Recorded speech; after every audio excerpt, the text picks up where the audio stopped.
రే ఆ, పంతులు గారు ప్రసాదం పెట్టారా? ఎప్పుడు ఆ తిండిగోలనారా నీకు? పుట్టిందే తినడానికిరా. పెట్టలేదు. సరే తను వచ్చిందా?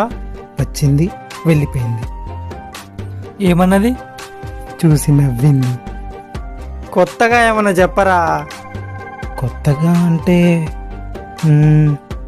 తను రోజు గర్భగుడిలో ఏదో కాగితం ఇస్తుందిరా.